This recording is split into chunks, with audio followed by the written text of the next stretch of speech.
This is the Automotive Repair Podcast Network.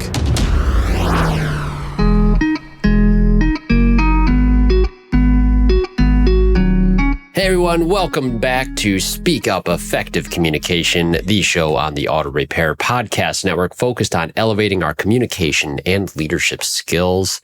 I'm your host, Craig O'Neill. In our episode today, I'm going to tell you a story about a time that I was in Phoenix, Arizona. It was actually August 9, 2022, warm day in August. I was standing in front of a conference room full of stakeholders from a large national chain. I was about to demonstrate our digital workflow process in my normal day job with AutoFlow. This is something I'd done hundreds of times. And like I always do, I open up by adding a customer to our dashboard. I start typing in a fictional customer name. I type in Joe Paluka. And I pause. I looked up at the room and I say, before we go any further into this demonstration, I need to explain to you why I use this name for a fictional customer. Because a few hours ago, I got a phone call from my dad letting me know that my grandfather has passed away. So, hey everyone, today's episode's a little more personal. It's about a phrase as well that's been in my head since I was a kid. A phrase that in that conference room in Phoenix suddenly hit home a little bit more than it ever had before. Some Joe Paluka from the two-bay Sanuka. That is what my grandfather would say, and it has stuck with me. And by the end of this episode, you're going to understand what this phrase means, why it mattered to my grandfather, and why it matters to every single one of us in this industry. We also have a word of the day for today. That word is dapper. D-A-P-P-E-R, dapper. And we will define that word for you after we hear a brief word from our sponsors who make this show possible. Stop stressing over your business. You deserve a good night's sleep. The Institute's coaching helps you achieve success and financial peace. Learn more at wearetheinstitute.com/business-assessment. Your partner in technology, AutoFlow is able to enhance your client interactions before, during, and after the visit from a single thread. To see how AutoFlow makes it simple, visit autoflow.com. Your trusted companion, ShopDog Marketing, is right by your side, attracting the best customers and building long-term growth. Call ShopDog Marketing today or visit shopdogmarketing.com. Unlock your communication insights with Inbound's AI-powered call analytics for auto repair shops. Learn more at callinbound.com. Are you passing along credit card fees to your customers? No one likes that. Express is the only 0% fee alternative to credit card surcharging. Visit myexpress.io. We're back, and the word of the day, dapper, I will define for you now. This is a word that means neat and trim in dress and appearance, marked by up-to-date elegance and stylish appearance. A useful word of the day, I believe, with this topic. As I told you in the story, I was there giving a demonstration on software in Phoenix, Arizona, hours after hearing that my grandfather had passed away. And honestly, it wasn't that hard to hear the news. We knew it was coming, went a little quicker than I would have expected. My grandpa loved it out there in Phoenix. He had flown his own plane there. The family had taken vacations there, and my dad was very young. They told stories about that. My grandma loves it. And in fact, we have a cactus behind me in my studio, because my grandmother loved that area so much. That is her cactus. I don't keep a prickly cactus behind me for any other reason. That is just simply my grandmother's cactus. So there's a lot of connection in that place, but I felt really grounded that particular day. I could draw an absolute straight line from the influence that my grandfather had from his experiences to the thing that put me in a room with some stakeholders of a large national chain. And I could look up into the sky and just think, this Joe Paluka is over here talking about digital workflow to this organization. That'd be a phrase I could have uttered to my grandfather and he would have chuckled, because he would often use this Joe Paluka term like that too. It didn't just mean one thing. Sometimes he would use it in a way of saying this average guy who comes from nothing is accomplishing this great thing. My grandpa, Pat O'Neill, he used this. It was constant. At Thanksgiving dinners, random Tuesday afternoon meetings where he'd grab the whole crew together, telling stories about his day. It was just this routine part of his vocabulary. And it usually would be more something along the lines of this. Oh, they treated me like some Joe Paluka from the Two-Bay Sanuka. And the way he said Sanuka is basically a slant rhyme because it worked with Paluka. This is one of my grandpa's speaking strategies. He just was like this. He could string together words very, very well. But what did it mean? It meant that he was being dismissed. It meant that they treated me like some blue-collar tradesman, Craig, and I didn't like how that felt, is basically the gist of it, right? Being treated like you don't matter, like you're just some nobody running a two-bay Sonoco station who doesn't know what he's talking about. And this is no offense to anybody, by the way, running a two-bay Sonoco station. I've seen some crisp, sharp, good-looking facilities like that. It's just a phrase my grandpa used, so don't blame me for this. And I think the phrase is more rooted in older times as well. And this is true. My grandfather was born in 1930. He was raised during the Great Depression. He founded our transmission shop in 1960. He was still one of the oldest shops that been in business in Cascade, Michigan, still under family ownership today with my father, though my brother and I have left on to do other things. My grandpa lived through hardship. He understood what it meant to fight for respect. And here's the thing. He worked as a mechanic in that day when the trade was deeply under-respected. This wasn't the era of ASE certifications and digital diagnostics. This was grease and grit and being looked down on by people who thought you were just some Joe Paluka. And you know what? Some of our industry earned that disrespect. Careless work, poor communication, dirty shops, it all contributed to the image problem we still face today. My grandfather saw it, he lived it, and he was determined not to be lumped in with it. I want to also characterize this very clearly. My grandfather was a very complicated man. The obituary called him colorful. And that's a nice way of washing over a lot of sins. He was crass, vulgar, and mean in ways I don't even want to glorify or excuse. But I also don't want to deny the impact that he had on my life, his hardness, his wisdom that shaped who I am and what I do. And my brother, my dad, my uncles, all of us can point to this same thing. We all have our stories and hard experiences with this man. And like I said earlier, I can draw a straight line from his lessons to the work I do in this industry today. And deeply flawed people can still drop nuggets of wisdom. That's the reality we live in. And one of those lessons, real simple one, clean hands. Clean hands. He taught us young, don't let grease form under your fingernails or in the creases of your hands. Hygiene matters, cleanliness matters, professionalism, presentation matters. From being very young, you take pride initially. It's like getting dirty and getting your hands dirty is a very cool thing. You're one of the guys and you have the pride in going in with that. And it was a real quick lesson in our family that, yes, it's good that you are not afraid to get your hands dirty, but you should not want to get your hands dirty. And you surely should not want to keep them that way all the time as a badge of honor. You clean yourself up and you act like a professional. This is a good lesson. He didn't want us to be treated like some Joe Paluka. His logic was really simple on that. Is if you look like some Joe Paluka, you're going to be treated like some Joe Paluka. And remember, Depression era mindset, scrapping, fighting, truly, this man through most of his career. It's no surprise at all that he would instill those on his children and his grandchildren. Now, hygiene is just one element of it, but this is where I do think it gets a little more interesting for us. We talk a lot about professionalism and presentation in this industry, clean uniforms, tidy shops, clear communication. And the assumption is usually this: if we look more professional, customers will treat us more professionally. But I want to flip that question. Does cleaning the grease from under your nails change how customers see you? Or does it change how you see yourself first? Does putting on a button-down shirt and a sport jacket in the front counter of your shop, some service advisors going full on wearing full ties, does that change how you see yourself first? Think about it. When you clean up, put on tailored clothes, put on professional clothes, does that shift something internal? Does it change how you carry yourself? Does it change how you communicate? Does it change the standards that you hold yourself to? And is it that internal shift, that change in your own identity and behavior, that actually gives others permission to treat you as the professional you're presenting as? I think That is closer to the truth. It's a feedback loop. External presentation influences internal identity.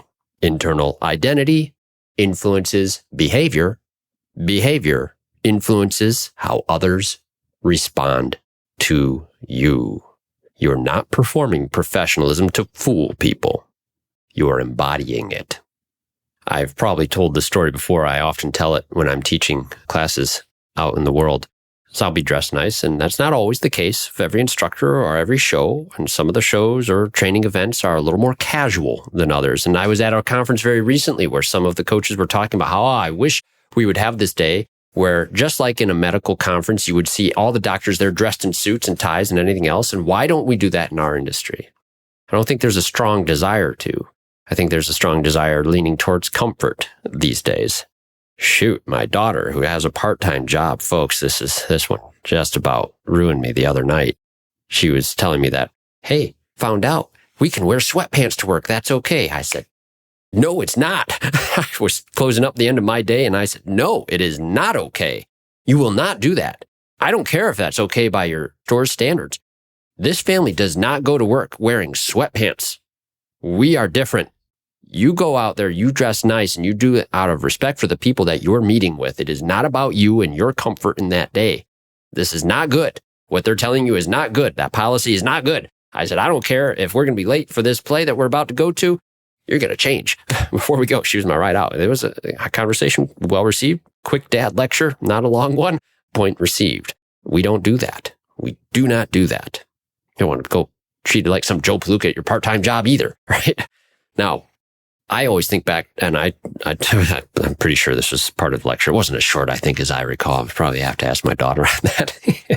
The first class I ever went to with Bob Greenwood. I know I've told this story here on the podcast before. I'll tell it again anyway. I was the guy sitting in a hoodie sweatshirt in that class. First time I've been to management training instead of a technical training class. It was an early point in that shift in my career where I was moving into the business management attributes and learning that vocabulary. And of course, I see Bob Greenwood up there wearing a suit and tie, black pants, black jacket, black tie, white shirt, sharp as can be, shiny bald head. But I was thinking, who the heck this guy think he is? We're a bunch of mechanics. That was the mindset. That was my attitude back then. A lot of you don't know me from back then, and there's a reason why, and I'm glad for the case. He must have been reading my mind because he brought to attention in his class, and I heard him do this multiple times in other classes he taught. He would ask, you know why I'm up here dressed nice in a suit and a tie? It's not for me. It's out of respect for the people that I'm meeting with. You're worth it. That really resonated with me. And truth be told, after that moment, it was one of the first times I went out, I bought tailored shirts, nice shoes, belt, pants, the works. And that is how I moved around through the shop in those days afterwards. And did it change the way I acted? Yeah, I think it did. Because it also did change the way that people reacted to me. And I think that is the case for just about everyone I talk to that realizes this truth. So I do encourage it. The top shops in the industry don't stop at one location. At the Institute, we work with shop owners who want to expand, whether it's opening a second shop, acquiring new businesses, or building systems for long-term growth. Some of our clients are aiming for hundreds of shops, and we're helping them get there. Ready to scale? To get started, visit wearetheinstitute.com/business-assessment. It's time for today's Suck Less Spotlight from AutoFlow. Today's spotlight is on advisor eye twitches. Listen, clients like to stay informed throughout the repair process, and studies indicate clients are most satisfied receiving text updates versus phone calls. But call you they will, interrupting everything from estimating to quality conversations and your game of solitaire. That is, unless you text them first using AutoFlow. With AutoFlow's automated text updates, your phone only rings for the right reasons. That way, with less phone interruptions, your eye twitch will definitely suck less. For this and more things that could suck less, visit AutoFlow.com. Ready to boost your auto repair shop's success? ShopDog Marketing is here to help you. We put customers first using AI to create standout content that ranks. Harness the power of mobile-first and voice search and let our expert team help you sweeten your revenue with more car count. ShopDog Marketing offers a free guide on using AI to drive more repair orders. Get your guide today and watch your auto repair shop thrive. Visit shopdogmarketing.com. Inbound has exclusively served independent auto repair shops with expert communication solutions for years. Now, our robust VoIP platform ensures you stay connected while our industry-leading AI analytics take your business to the next level. We provide the tools you need to understand your customers and optimize every interaction. Choose Inbound. For proven expertise and unmatched innovation, visit callinbound.com and discover the difference we can make. Credit card surcharging sounds effective, but is the single most damaging action to your shop in the last decade. If you're surcharging, you're tarnishing your reputation and losing customers as we speak. Express is the only 0% fee option to surcharging that your customers already know how to use. No tricks, no hidden fees, just a smarter way for auto shops to keep what's yours and do right by your customers. Book a free consultation with Express today by visiting myexpress.io and see how the most successful shops in the country are flipping the script on credit card processors. So let's get practical here. What does elevating our professionalism actually look like? I think physical presentation is a non-negotiable. We have to address it. You can be upset all you want and say it's not fair that people judge us by our appearance. I think we've laid a good foundation for why that's not exactly the thing that we need to be concerned about. We need to be concerned about physical presentation with clean hands, no grease under the fingernails, no grime in the creases, professional attire. Not always suits, but intentional, clean, even company branded clothing, tailored and fit well. If you don't have a good tailor, my friends, this is not an expense that you couldn't afford. It is very inexpensive to have tailored shirts that fit you well, and you will like the way they feel when they fit you well. It looks good. You're going to feel good. Your wife or your loved one will absolutely appreciate this. Clean shop environment. Customers see where you work. They know their cars are going into this, and grease in the floor mats and other things is a thing that we are constantly at war with because of the nature of our work, but it takes work to keep the environment clean so that it doesn't track into the other areas of life or ruin your sharp clothes that you might be wearing. If you can wear sharp clothes in that environment, it must be a clean environment. And it is not hard to keep clean, really, if you're putting some effort to it. And personal grooming matters. Yes, I have long hair, so I say personal grooming. Short hair is one thing. And someday I may yet have short hair again. But let's not judge people's hairstyles. Let's just make sure they're groomed well. That's the more proper term. I kept hearing at the conference I was at the other day. It was like short hair, clean cut, and all this stuff. It's like, yes, that is a sharp look, acknowledged, but you also can look sharp with long hair. And facial hair, too. Good grooming. That's the nicer way to put it. Different areas, different things, though. You probably do need to be aware of what the social norms are in your area. I still meet older generation that'll razz me a bit on the long hair bit. I get it. Long hair and facial hair, like if you do that poorly and you just think you just have like this rough, gruff look about it, that's not cool. Well groomed is the actual way to do it. Long hair can be an absolute mess and a bit more of a challenge in some cases. Same with those beards, guys. Those long beards, not always the image that you want. I do think shorter is better in many cases, or at least well-groomed. Now to communication standards. Clear estimates and expectations and explanations, right? This is a key thing that communication can do. The more clear we can be in our communication, the more professional it is, the better we get responses with our clients. Timely updates to customers, professional phone manners every time. And you think this is common?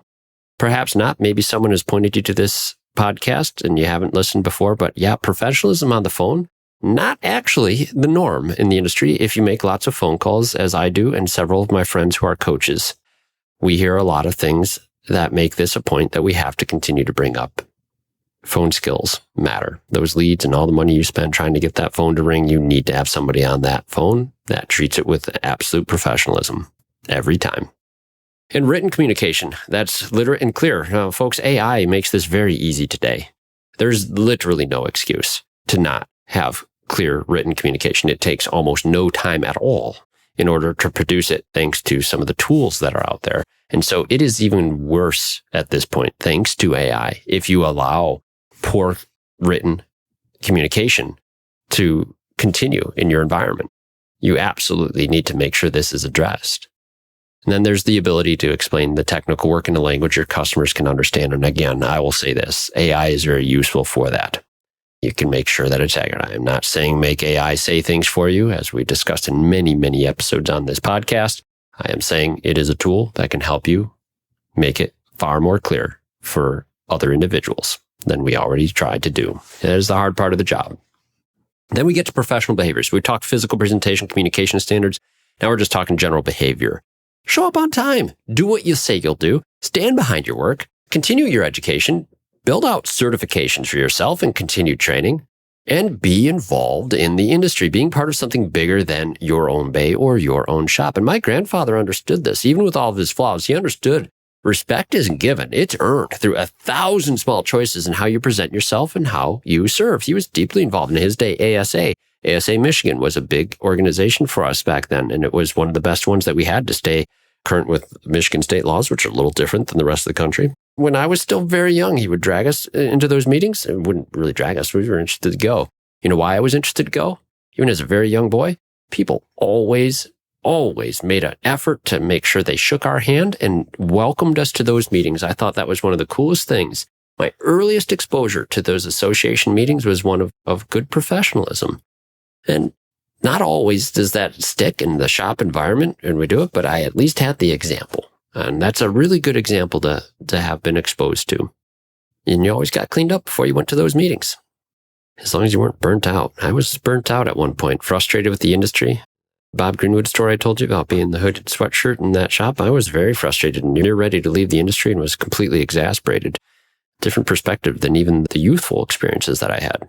A lot can happen to you in this industry, folks. Don't feel bad if you feel beaten down, but there's a way to get out of it. There absolutely is. I'm living proof. Now, here's the bottom line. Every one of us gets to choose. Am I some Joe Paluka from the two-bay snooker, or am I a professional who commands respect through both presentation and performance?